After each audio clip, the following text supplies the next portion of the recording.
ñu soppee suñu wëllëre suñu soppee sëriñ suñu wëllëre sëriñ suñu mbokku taalibe sëriñ Baye As Ndiaye mi nga xam ne moom lañ dara jaale bés bii mooy ak si noonu Baye As naafile nañ ba pare yëkkati ay kàddu cant ak ngërëm ñeexal imam bi doon taxawee naafile gi ak ñi ko si doon jàppale ñëpp gërëm itam Baye Ka mi nga xam ne moo ko moom yëpp moom la mooy fanweeri yoon ak juróom-benn ñiy taxawee lii si unité 21 la commencé woon macha allah ba ren yan nañ yàgg tewaat yan nañ ko defaat yeneen 111 ans yu ànd ak ordonnance Baye Ka di ñu ko yàgg jiite loolu yomb na yàlla mën na ko yàlla ko def bi jaay Rasulillah gannaaw gi Baye Ka gërëm na loolu incha allah taala ñu ngi lay wax bismillah ak si nga say soppe ak say kër say mbokki taalibe say mbokki jullit say xarit ñu ngi lay wax bismillah yaag mbooloo mi nga ànd ak ñëpp macha allah Baye Ka mu ngi wax ne wëllëre bu yàgg ngeen wëllërante mu ne taalibe Baye la taalibe Seexu Xayr la moom Baye As Ndiaye mu ne ku baax la ku oyof la ku bëgg lu baax la ku bëgg lu baax la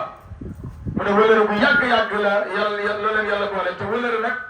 alxuraan nee na wa awfu bil ahdi inna al ahda kaana mas'uulan dee leen sàmm kóllëre nee na ëllëg yàlla nee na dinaa laaj kóllëre gi te sàmm kóllëre dafa bokk si ñi nga xam ne jullit si jikkoy jullit la ñàkk koy sàmm si jikkoy naafeq la yal nañu si yàlla musal parce que yéen bi sallallahu alayhi wa sallam nee na ayatul munaafiqi salaasa isa haddasa kasaba wa isa wahada axlafa wa isa tumina xaana mu ne jikkoy naafeq ñett la beneen bi sax da si yokk ñeenteel la wa isa xaasama fajara mu ne suy waxtaan day fen rek su joxee rendez-vous du gëm sax rendez-vous soo ko wóoloo am si moom confiance kóllëre moom mu war la du ko ñeenteel beneen riwaay bi mu ne wa isa xaasama fajara suy xul ak yow day jéng fu làmmeñ gën a ñaawee rek day wax di sos kon yàlla musal si loolu kon Baye As ñu ngi lay ndokkeel bu baax si sa bés bi ñu tuddee la muy bés alquran maa ngi wax sànq ne alquran moom mooy lépp yonent bi sallallahu alayhi wa sallam nee na iqra'ul quran fa innahu yaati yawmal qiyaam safiyan li ashaabi jàng leen alquran ndax ëllëg yawmal qiyaam ku doon jàng alquran moo lay ram mu ne xayrukum man ta'allama alquran wa 'allamahu ku gën seen mooy ku jàng alquran bare di ko jàngale kon su ko defee bés boobu di tuddee leen di bési alquran di bésu man est-ce que ko tuddee bési laylatul qadr itam lépp te inna anzalnaahu fi laylatul qadr bàyyi ko wax na ko sànq yàlla nee na ñoo wàcce alquran si guddi laylatul qadr kon su ko defee ñu ngi lay ndokkeel bu baax Baye As foofu lañ tollagum incha allah taala si kanam xam naa dañ lay jox kàddu ñu ngi lay gërëm bu baax di gërëm ñi nga ànd ak ñëpp di ñaan kàddu yi nga ñëwee ak yi ngay demee yëpp yal na yàlla yëkkatil la ko maqaama dafa la ko farwaay bàkkaar di ñaan képp ku fi teew aay yal na yàlla faj ko di ñaanal suñ sëriñ bàyyi ko yal na yàlla gën koy dëgëral bàyyi ko wér lool di jaay Rasulullah lu mu daan wax rek yonent bi sallallahu alayhi wasallam dafa ne xiyaarakum man zakarakum billahi ruxyatuhu wa zaada fi ilmikum mantiquhu wa raqabakum fi l-aaxirati amaluhu mu ne seen tànneef mooy maam ko ngeen war a jàpp muy sëriñ daal mooy koo xam ne soo ko gisee mu fàttali la yàlla su waxee nga tollee ko xam-xam su jëfee nga xamam àllaaxira parce que dafa tegu si siraatal mustaqim waaw dafa tegu siraatal mustaqim kon su ko defee bàyyi ko ñu ngi koy ñaanal gudd fan gu ànd ak gërëm lool bi jaay Rasulullah kon di gërëm sikarkat yi ak ñu tudd kàddu yi rafet na kon kàddu yi dañuy dem rek si ki nga xam ne moom lañ dara jaal bés bi buy Baye As Ndiaye comme ni ma ko waxoon rek mu nekk soppe wëllëre mbokki taalibe macha allah si lu yaatu yaatu kon Baye As bisimilah adal mas alhamdulillah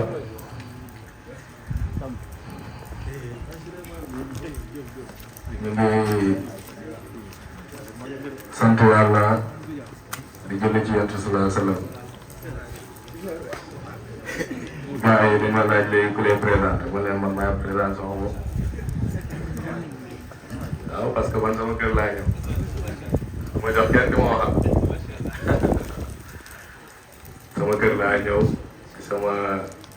soppe laa ñëw ci sama xarit laa ñëw nga xam ne lu tax ñu tuddee ko le véridique mooy ku dëggu ah parce que man day ba ma ko xamee ba léegi changé wut soppeeku yokkatu dellu ginnaaw ci li mu nekk loolu sant yàlla te itam tax ma gën a xam loolu 2019 amu 2019 yaakaar naa fii la woon terrain bi am mooy bi ñu tuddee woon Serigne Marana Thierno nga amu 2019 Thierno la ko tuddee woon suñu bàyyi suñu Serigne suñu waajur ñu koy ziaraale sa passage xam naa jiitu nañu sax fële Medina ci Laylatul Qadr koy ñaanal yàlla gudd fan ak yéen Marana Thierno nga amu 2019 bi Serigne bi la ko tuddee woon def délégation ànd ak Serigne Mawlana Thiam mu ñëw toog ci diggu tànt bi te micro wax jaar-jaaram ak Serigne Mawlana Thiam wax ne jamono yi nga xamante ne mbiru faylu bi xaw na yëngatu tuuti ci côté Thierno moo ko yóbbu ba ci xew xëy loolu Serigne bi man keroog bi nga seeree loolu wax ko publiquement man ci laa gëm ne yow ko dëggu ma parce que teraanga buñ la ko defalee nga xam ko wax ko yàqul dara surtout nag nga wax ko fañ ko war a waxe parce que bëri na ñoo xamante ne sëriñ bi defal nga leen teraanga ñun ñu xam ko lenn sax jaaree ci ñun waxuñu mais yow da nga ko wax di ko doxee jàppee sëriñ bi sa waajur jàppee ko sa sëriñ Mawlana Thiam te man xam naa ci loolu daal te sëriñ bi itam ku la bëgg la ku la fonk la ku xam sa yitte ak sa taxawaay te loolu Boubacar bi passé rek waaw firndeel na ko ah Boubacar bi passé waaw wallaahi Boubacar bi passé bëgg dem rek maa ngi doon seetaan ak vidéo dama toore ñu suggéré ma seetaan naa muy xaal yu neex waxtaanu Boubacar bi sëriñ bi toogee nga toog man maa woon ci ginnaaw di leen déglu waxtaan bi neex lool vraiment kon moo tax su ma nee yow sama frère loolu dëgg la parce que ñoo bokk way jur ah kon ñu ngi sant yàlla bu baax ci loolu di wax ne ñun ñu naqadi àndal lañu ngeen xam ko yéen waaw la moo tax ñu naqadi àndal waa jërë moo tax Cheikh Xayr waaw ñun yambar du ànd ak ñun ragal du ànd ak ñun ku bëgg privilège du ànd ak ñun tapet du ànd ak ñun ku bëgg nitu intérêt du ànd ak ñun yow xam nga li may wax yow xam nga li may wax parce que am na ñoo xamante ne dañu lay gis nga ànd ak ñun sax ñu war a dina dam yow kat gis nañu léegi gars yi woote xalifa yàlla ngay àndal yow xalifa yàlla woote xalifa yàlla yow yàlla si boppam moo njëkk woote mel nii anallah laa ilaha illa ana ne loolu du woote man maa yàlla amul benn yàlla bu dul man yàllaa ko njëkk wax comme yàllaa njëkk woote te dëgg kii woote te muy xàpp lañu war a àndal moom macha allah bu fekkee yow càkkutéef ngay wut si diine bi waxuma nag ngay wut leneen ci diine bi de mais booy wut càkkutéef si diine bi ki nga xamante ne moo yor caabi xutbaaniitu ci jamono ngay àndal waaw Cheikh Tidiane bi waxee ataani rasulullah sallallahu alayhi wa sallam miftaaxal xutbaaniitu wa huwa laa yuxtaa wala yaskuruhu illa liman sabaqa fi ilmillahi annahu yasiru xutba Cheikh Tidiane moo ne yàlla jox na ma caabi xutbaaniitu bi nga xamante ne yàlla du ko jox mukk lu dul koo xamante ne ci xam-xamam yàlla dogal na ne dina nekk xalifaam yàlla Cheikh Tidiane moo ko wax tey caabi xutbaaniitu boobu noonu mi ngi ci loxo Mawlana Cheikh ñun lii moo tax nekk ñoo àndal parce que Cheikh daf ñu defal loo xamante ne ci suñu buntu muy Mawlana Thierno nga xam ne ñun dañoo judd rek fekk ci loolu sant yàlla la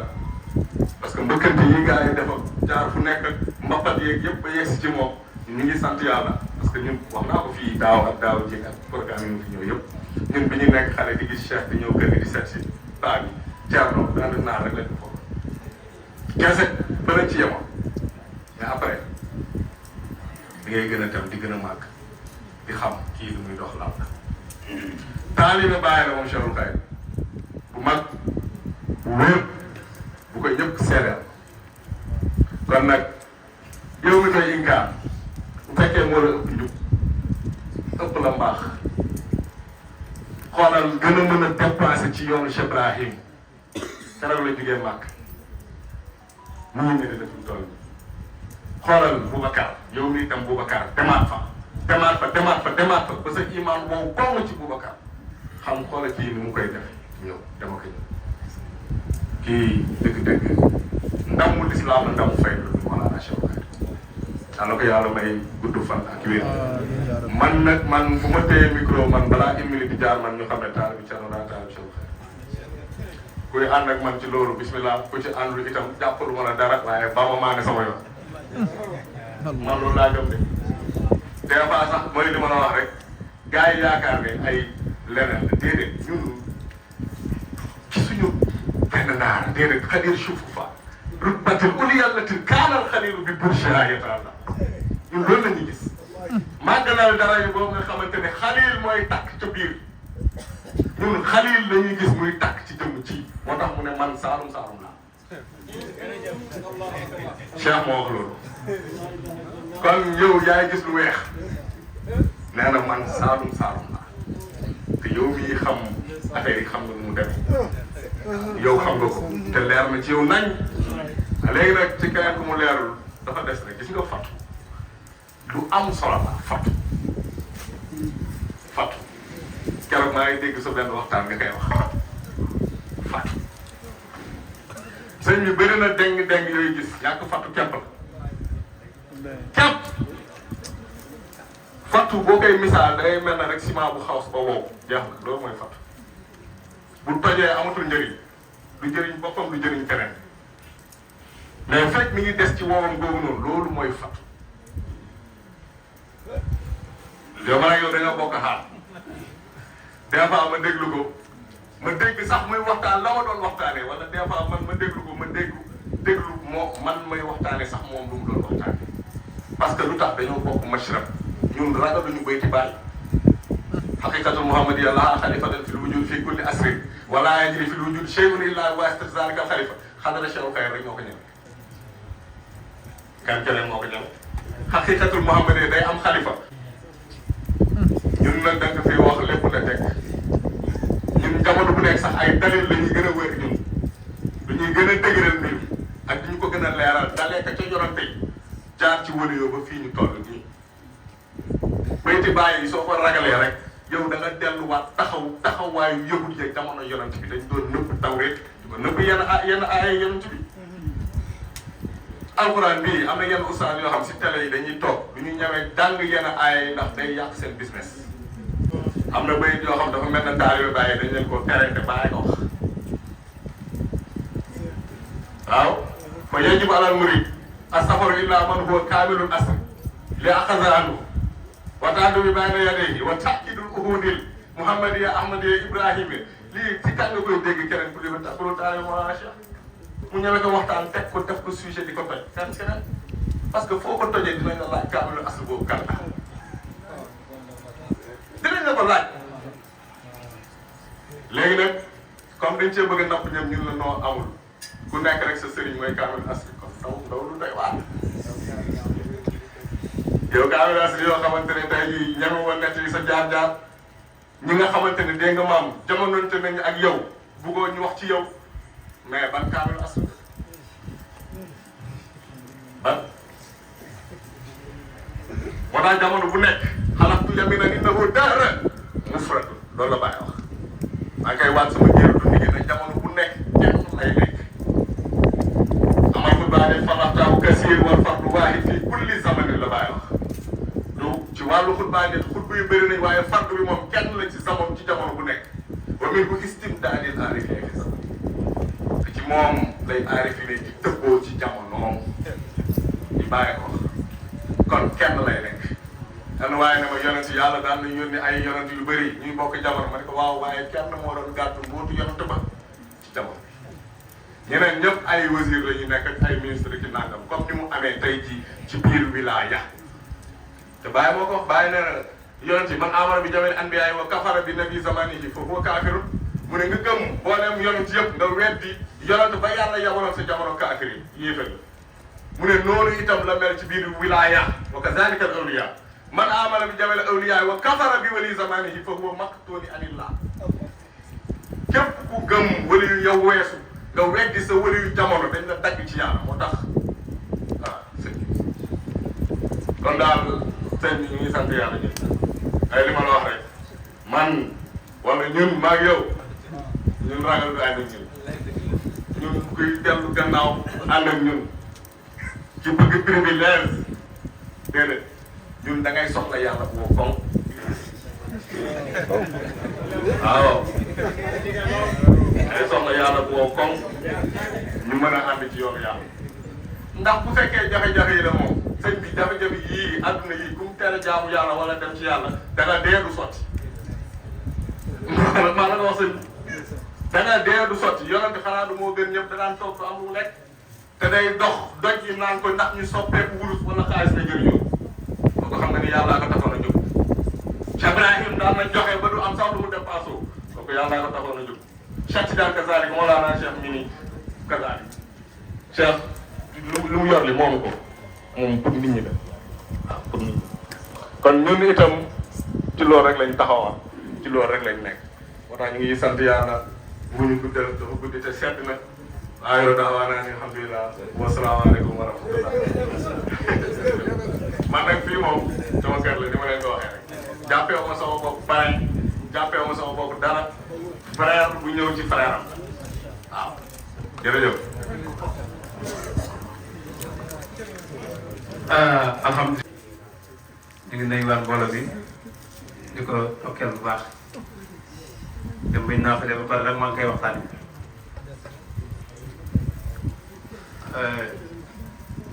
jaam yàlla yu baax lañ li mu wax si Thierno ak man maanaam daf ma gën a ñeme loo gën a puus loo bis dafa jot ñuy dox si xidma seex yi ñëw fii na ma bindul xam nga rek day xool ndeysaan foo toll ma bindul 100 di dem ba la Thierno na ko kër kalañ bayee ko bindu na 100 000 Thierno nag jël téléphone ak moom ma doon 100 200 ngay def ma ne ko kon baax na fekk si naa la boobu ba léegi dañ koy yokk sax ne wàññeeku ànd boobu ba léegi loolu mooy lay dëgëral sa iman parce que alal dafa neex te alxuraan nee na seytaane moo leen di dëx ñàkk lii su ma ko joxee ñàkk ki la wax na ne léegi 100 yooyu ko joxe doo ko joxe yokkal defal 200 nga fekk ko fa andi boobu ba tey loolu sant yàlla la daaw ba ñuy dem Boubacar dem si soxna bi nga ne ma xool ñu ma àndal ma yërëm leen ndeysaan rek ma oo Thierno ma ne ko maa ngi ànd ak dama ko yónni vocal ci moom dama ko ma ne ko maa ngi ànd ak 110 personnes boo gën a bu ñëwee ci affaire ay mun ma sa kër la walaay bañ demee ñu demoon jëli añ bi moom mii lañ dajeeg ñoo def loo xam ne ñun lekk nañ ci ba mu des gaa yi nga ne te ne loo soxla rek yónnee ci kër kóllëre la te jamono bu ne moom may nemmeeku ci ron Cheikhul Khadim léeg-léeg ma jot ko rek mu ma sëriñ bi laajte na ma jamono ñuy def suñu gàmmu gi sax moom moo daan fàttali Cheikh gàmmu alhamdulilah boobu léegi rëccuñ suñu xamante ak ñoom keroog bi ma ko waxee na ko sama programme bi yow laa bëgg a def pré bi mu ne ma waroon ma ko wax dama waroon def papier bi rek indil ma wallaahi keroog ma waroon ma wax ne ma yow laa bëgg a def pré defaral carte bi rek indil ma loolu nit ku baax rek moo koy def waaw yónnee ma waaw defaral carte bi rek yónnee ma dëgg la wallaay dëgg la wallaay dëgg la dèjà ñu ngi koy ndokkeel bu baax démb rek maa ngi koy seedal ci kaw si jamono bu xam ne jamono bu jafe la woon ma toog bésam bu xaw ma mu sama téléphone sonné ma décroché rek mu ne ma sa numéro bi am na orange ma ne ko waaw xaalis bi mu yàgg wante loolu yëpp xoolul ko gisul ko jot gisul kenn rek li ñuy gis mooy Mawlana Cheikh dama ànd ak Cheikh Boubacar ci Cheikh ma nettali ko ay nettali wax ko sama diggante ak Cheikh mu sama diggante ak Serigne Boubacar mu yéen a bokk lépp non moom yéen a bokk lépp non yéen a bokk lépp alhamdulilah te ñu ngi lay ndokkeel ñu ngi lay ñaanal ñu ngi ndokkeel délégation bi di ndokkeel Thierno bis bu xam la ci taalibe Baay yi waaye rawatina taalibe Cheikhul Khadim ndax ñëpp seen xel yaa ngi am Medina Baye kon suñu yàlla te it jotaay bii Thierno moo tax jotaay bi am heure bii ci kër ga fële ndax laylatul xadar lañ ko bëggoon a def mu ne Cheikh nee na képp ku aju ci moom may lu la digal nga def laylatul xadar fu Medina Baye ko ba lañ ko fekk si di ko def buñ de suba la suñ paree ñu ci teguwaat yoon bi def Medina Baye te loolu mooy tegtal nit ki lu koy jëriñ doo ko tegtal lu koy nax Alaaji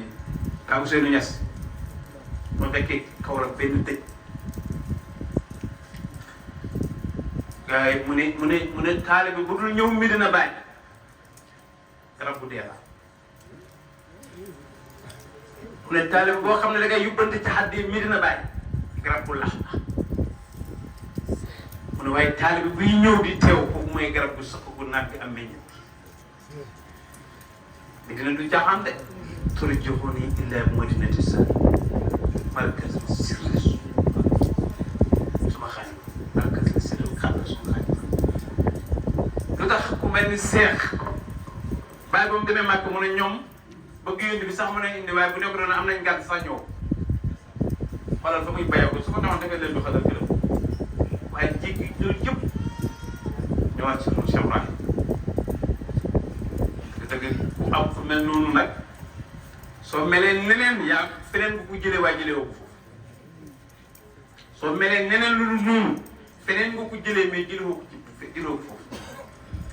kon ñu ngi koy dokkal baax ñu ngi lay dokkal bu baax yal na yàlla gërëm lépp daal dafa ñu tawfeex dafa di tey si kontaan nañ bu baax si teewaay bi ak di sant bi jamono bu nekk ñu ngi déggante wax dëgg yàlla muy liggéey ci fay bi moom itam liggéey bu yaatu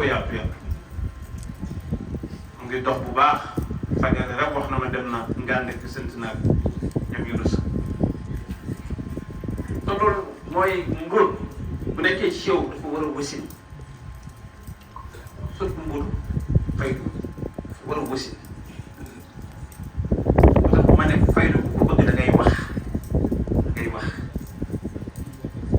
yaa ngi ko dégg ñu ne boo bëggee wërsëgal san boo bëggee takkal benn waaye bu ma waxoon man ko boo bëggee faydu dal wax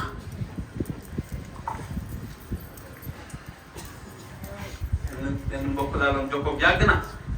sama gars yi ñu ne soo bëggee wërsëg da ngay sangu soo bëggee të da ngay takk ma déglu ko ba ma pare man ko waaye maa leen si yokkal boo bëggee faydu da ngay wax bàyyi ko teel a wax na ci li nit ñi xam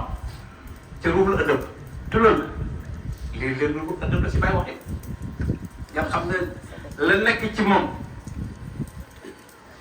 dëgg-dëgg su ko bàyyi woon ci biiram kenn ko Cheikh Ahmad Tidiane noonu incha allah mel noonu même sewal xëy ku lekk tuxu foofu muy tuxu men xam li maa si waa gi subu daa asma foofu bii ah boobu tuxu surtout xam ne lu day man bii taxaw da ngay dokkal bu baax te yàlla gërëm nga def tawfeex te tey si barke bi si daas waaw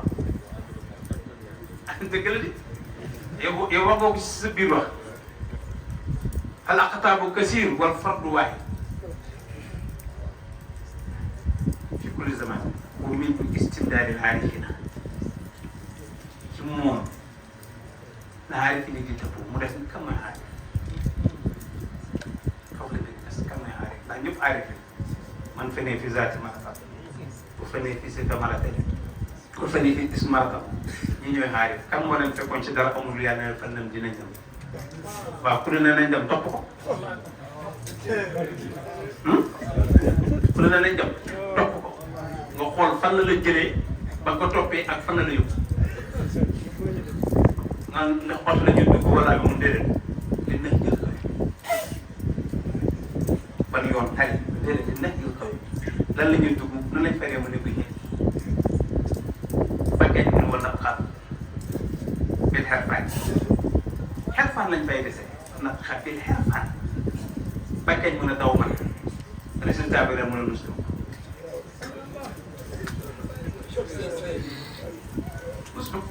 lus bu bi daal na ndax yére yu rafet la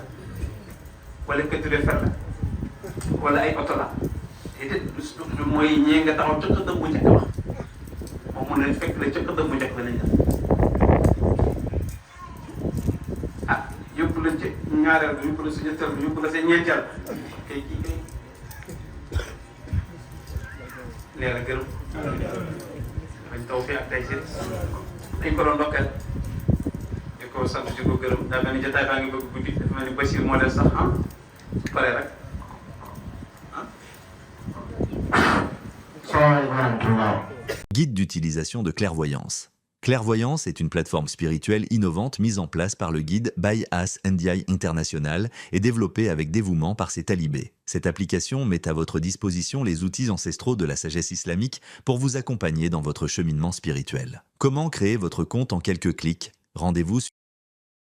spiritualitéasn.com, cliquez sur le bouton d'inscription en bas à droite. Remplissez le formulaire avec vos informations, email et mot de passe sécurisé. Une fois le formulaire soumis, ouvrez votre boîte email. Vous recevrez un code de confirmation à 6 chiffres dans les minutes qui suivent. Vérifiez vos courriers indésirables si nécessaire. Retournez sur spiritualitéssaine.com, entrez le code de confirmation pour activer votre compte. Vous pouvez maintenant accéder à tous les services. La compatibilité amoureuse, la méthode Istikar. Le premier service est le calcul de compatibilité basé sur la technique ancestrale d'Istikar utilisée par les plus grands érudits musulmans. Cette méthode s'appuie sur la numérologie arabe pour évaluer l'harmonie entre deux personnes. Cliquez sur compatibilité dans le menu. Sélectionnez d'abord votre système de calcul, valeurs arabes orientales ou occidentales. Remplissez ensuite la première colonne avec votre nom complet et le nom de votre mère. Ajoutez votre date de naissance, jour-mois, si vous le souhaitez. Dans la deuxième colonne, entrez les mêmes informations pour l'autre personne. Plus les informations sont complètes, plus l'analyse sera précise. Cliquez sur Calculer la compatibilité pour obtenir votre rapport détaillé. Comment interpréter vos rêves avec sagesse? Le deuxième service offre l'interprétation des rêves selon la tradition mystique. Les rêves occupent une place centrale dans la spiritualité islamique comme message divin. Cliquez sur Rêve ou Interpréter un rêve. Donnez un titre évocateur à votre rêve, puis indiquez la date à laquelle vous l'avez fait. Dans la description détaillée, racontez votre songe avec le maximum de précision. Lieu, personne, couleur, émotion, son, action. Chaque détail compte pour une interprétation juste. Mentionnez les symboles marquants si vous vous en souvenez. Objets, animaux, chiffres, couleurs. Cliquez sur Interpréter le rêve. Vous recevrez une analyse approfondie avec des recommandations pratiques basées sur les enseignements des savants musulmans. Vos crédits hebdomadaires? Durant cette phase de lancement, vous disposez de 3 crédits par semaine, renouvelés automatiquement chaque lundi. Un crédit égale une utilisation, compatibilité ou interprétation de rêve. Votre solde apparaît en haut de votre tableau de bord. Offre limitée. Agissez maintenant. Important, les inscriptions gratuites sont valables une semaine seulement à partir d'aujourd'hui. Ne tardez pas à créer votre compte pour bénéficier de cet accès aux enseignements spirituels transmis par le guide Bayas NDI International et développé par ses talibés. Clairvoyance vous accompagne dans votre quête spirituelle avec des outils ancestraux adaptés au monde moderne. Bismillahir Rahmanir Rahim. Ñu ngi sant yàlla beneen yoon di julli ci yonent bi sallallahu alayhi wa sallam di wax ak mbooleem spectateur ak spectatrice yi nga xamante ne ñooy seetaan JCBN International di leen wax ne dafa am ñu bëri ñu ñuy contacter ci yeneen service yoo xamante ne du ñu am jot bi trop moo tax ñu développé application bi ak site bii nii nga xamante ne mooy spiritualitésn.com. donc site la boo xamante ne ñoo ko développé avec l'aide ci ay disciples jamaa bi yoo xamante ne ñu ngi fii Sénégal ak bitim réew donc dañ développé site bi pour ñi nga xamante ne bëgg nañu am yenn service yi ci wàllu firi gént ñu mën fa dem. site la boo xamante ne boo fa duggee li mu lay njëkk laaj sa email la ak sa mot de passe da nga koy dugal nga mën a am accès ci site bi mën nga ci itam am compte aussi donc boo duggee spiritualitésn.com dina la wan li nga war a def yëpp boo fexee ba accéder ci site bi nag bëri na ay recommandation yoo xamante ne mi ngi ci biir site bi lu ci mel na firi gént wala numérologie wala astrologie yaay xool li nga ci bëgg rek boo demee nga def sa tur def sa sant def sa gént nga bind ko détaillé ko comme ni nga ko géntee dina la wan fan ak fan ngay jaar ci tutoriel bi nga xamante ne dinañ ko présenter léegi soo xoolee ci vidéo tutoriel bi di nga xam fan ngay dugg ak lan ngay def pour mën a xam sa gént nu mu demee. donc site la boo xamante ne boo géntee boo ko ci bindee bind date bi nga def gént bi bind sa tur dina la wan gént bi lu muy firi yëpp te itam gént bu nekk rek dinañu def saraxam lan la nga xamante ne nit ki dina fa mën a jaar pour xam li muy xam yëpp sans pour autant ñuy jokkoo wala yu mel noonu. donc instant bii ni ci lancement la nekk donc pour ci mode essayage la nekk waaw mode essai donc may nañ leen une semaine boo xamante ne nit ki dafay essayer lépp gratuit lay nekk pour le moment donc képp ku am gént boo def boo ko fa bindee détaillé ko boo ko posé site bi question dina la woon gént bi lu muy firi na la génne itam yan sarax ngay def ci wàllu gént bi. am na itam ay lien yoo xamante ne pour darsi la boo fa cliquer da lay yóbbu directement si darsi yi ci compte YouTube bi boo ko am na yeneen lien itam yoo xamante ne boo fa cliquer da lay yóbbu directement ci compte TikTok bi compte Facebook bi itam yooyu yëpp mi ngi ci suufu description wu site bi donc site la boo xamante ne ci mode essayage la nekk ngeen inscrire aussi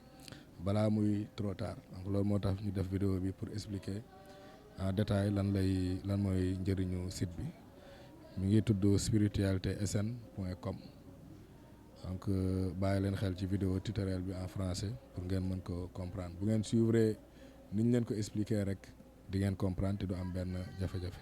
waaye dafa naa ne alhamdulilah asalaamaaleykum wa rahmatullah. Guide d'utilisation de clairvoyance. Clairvoyance est une plateforme spirituelle innovante mise en place par le guide Baye As Ndiaye International et développée avec dévouement par ses talibés. Cette application met à votre disposition les outils ancestraux de la sagesse islamique pour vous accompagner dans votre cheminement spirituel. Comment créer votre compte en quelques clics? Rendez-vous sur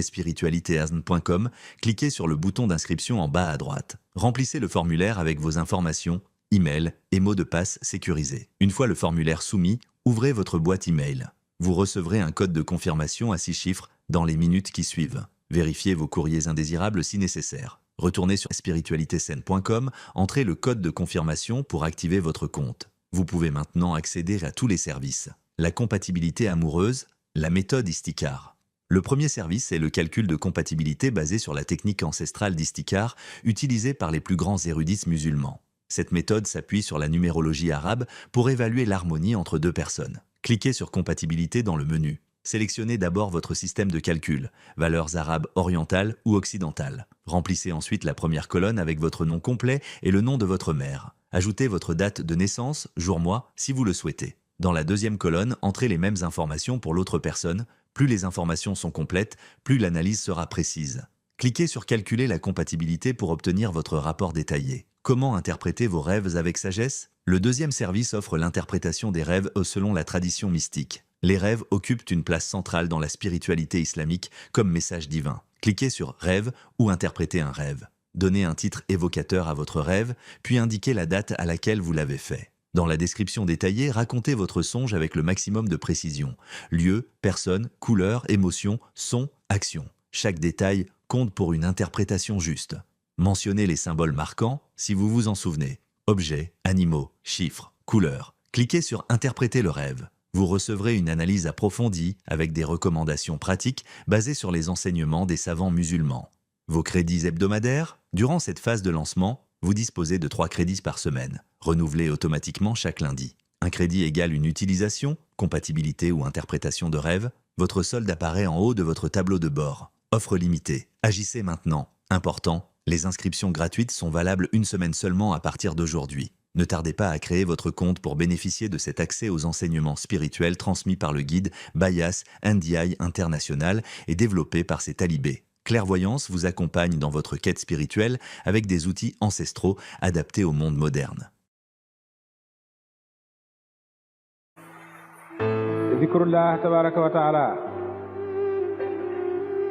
mahmoudun ala kulli halin sawa'un zakara sirran aw jahran aw munfaridan aw fi jama'atin kana Abu Bakrin yusalli bi layl ndigal teew na romb Sénégal international jégil frontière yi darsal asibarama ndigal teew na romb Sénégal international jégil frontière yi darsal asibarama.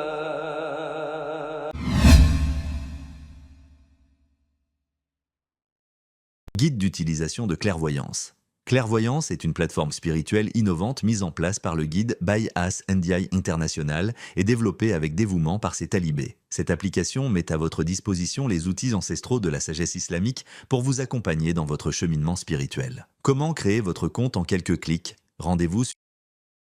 spiritualitéasn.com, cliquez sur le bouton d'inscription en bas à droite. Remplissez le formulaire avec vos informations, email et mot de passe sécurisé. Une fois le formulaire soumis, ouvrez votre boîte email. Vous recevrez un code de confirmation à 6 chiffres dans les minutes qui suivent. Vérifiez vos courriers indésirables si nécessaire. Retournez sur spiritualitésain.com, entrez le code de confirmation pour activer votre compte. Vous pouvez maintenant accéder à tous les services. La compatibilité amoureuse, la méthode Istikar. Le premier service est le calcul de compatibilité basé sur la technique ancestrale d'Istikar, utilisée par les plus grands érudits musulmans. Cette méthode s'appuie sur la numérologie arabe pour évaluer l'harmonie entre deux personnes. Cliquez sur Compatibilité dans le menu. Sélectionnez d'abord votre système de calcul, valeurs arabes orientales ou occidentales. Remplissez ensuite la première colonne avec votre nom complet et le nom de votre mère. Ajoutez votre date de naissance, jour-mois, si vous le souhaitez. Dans la deuxième colonne, entrez les mêmes informations pour l'autre personne. Plus les informations sont complètes, plus l'analyse sera précise. Cliquez sur Calculer la compatibilité pour obtenir votre rapport détaillé. Comment interpréter vos rêves avec sagesse? Le deuxième service offre l'interprétation des rêves selon la tradition mystique. Les rêves occupent une place centrale dans la spiritualité islamique comme message divin. Cliquez sur Rêve ou Interpréter un rêve. Donnez un titre évocateur à votre rêve, puis indiquez la date à laquelle vous l'avez fait. Dans la description détaillée, racontez votre songe avec le maximum de précision. Lieu, personne, couleur, émotion, son, action. Chaque détail compte pour une interprétation juste. Mentionnez les symboles marquants si vous vous en souvenez. Objets, animaux, chiffres, couleurs. Cliquez sur Interpréter le rêve. Vous recevrez une analyse approfondie avec des recommandations pratiques basées sur les enseignements des savants musulmans. Vos crédits hebdomadaires? Durant cette phase de lancement, vous disposez de 3 crédits par semaine, renouvelés automatiquement chaque lundi. Un crédit égale une utilisation, compatibilité ou interprétation de rêve. Votre solde apparaît en haut de votre tableau de bord. Offre limitée. Agissez maintenant. Important, les inscriptions gratuites sont valables une semaine seulement à partir d'aujourd'hui. Ne tardez pas à créer votre compte pour bénéficier de cet accès aux enseignements spirituels transmis par le guide Bayas NDI International et développé par ses talibés. Clairvoyance vous accompagne dans votre quête spirituelle avec des outils ancestraux adaptés au monde moderne.